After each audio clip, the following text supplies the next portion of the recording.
நம்மைச் சுற்றி சூழல் விழிப்புணர்வு தகவல்கள்.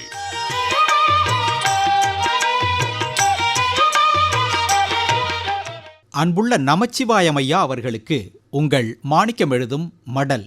நலம் நலமறிய ஆவல். சூரியனின் சஞ்சாரத்தை அடிப்படையா வச்சு ஓராண்டை 2 பிரிவுகளா பிரிக்கிறாங்க. உத்தராயணம், தட்சணாயணம்னு. உத்தர் என்றால் வடமொழியில வடக்கு என்றும், அயனம் என்றால் வழி, பயணம், சலனம் என்றும் பொருள். தட்சன் என்றால் தெற்கு என்று பொருள். சூரியன் தென் திசையிலிருந்து வடதிசை நோக்கி பயணம் செய்யும் காலமே உத்தராயணம். தை மாதம் துவங்கி ஆனியில் முடியும் 6 மாத காலம் உத்தராயணம். சூரிய பகவான் வடதிசையிலிருந்து தென் திசை நோக்கி பயணம் செய்யும் காலம் தட்சணாயன காலம்.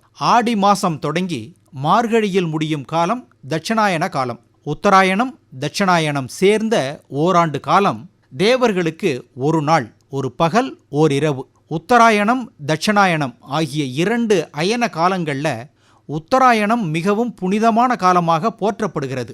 தை மாசத்திலிருந்து உத்தராயண புண்ணிய காலம் தொடங்குது.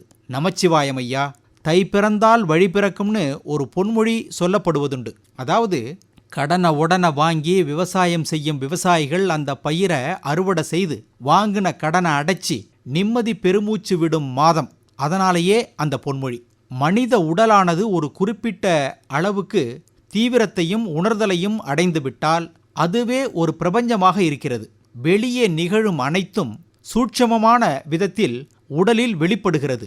ஒவ்வொருத்தருக்கும் இது நடைபெறும். பெரும்பாலானவர்கள் இதை கவனிப்பதில்லை. இப்படி ஒவ்வொரு விதமா நாம் வாழும் காலம் பிரிக்கப்படுது.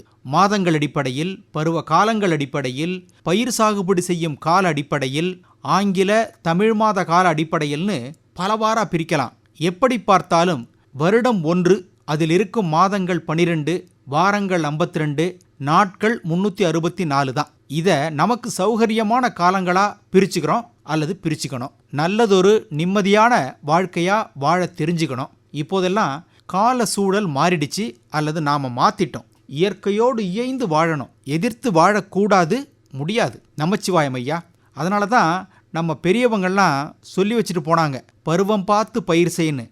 எந்தெந்த பருவத்தில் என்னென்ன பயிர், அதில் தேர்ந்தெடுத்த ரகங்களை சாகுபடி செய்தால்தான் விளைச்சல் வீடு வந்து சேரும். உலகம் முழுக்க இயற்கை வளங்கள் மனிதனின் சுயநலத்தினால் ஏகப்பட்டது அழிக்கப்பட்டிருக்கு. சுரங்கம் அமைத்தல், தொழிற்சாலை அமைத்தல், கட்டிடம் கட்டுதல், சாலை விரிவாக்கம்னு பல காரணங்களுக்காக வளங்களை அழிச்சுக்கிட்டு வர்றோம். வளர்ச்சி மக்களின் வாழ்வாதாரங்களை உயர்த்த இதையெல்லாம் நாம் அழிப்பது தான் தீர்வுன்னு நினைக்கிறோம்.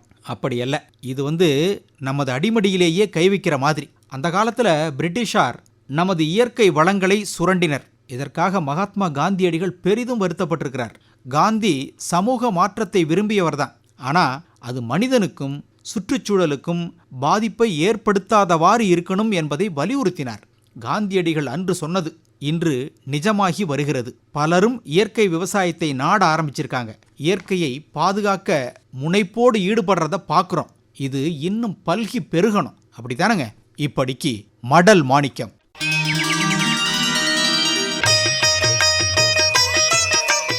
நம்மைச் சுற்றி சூழல் விழிப்புணர்வு தகவல்கள் கேட்டீர்கள்.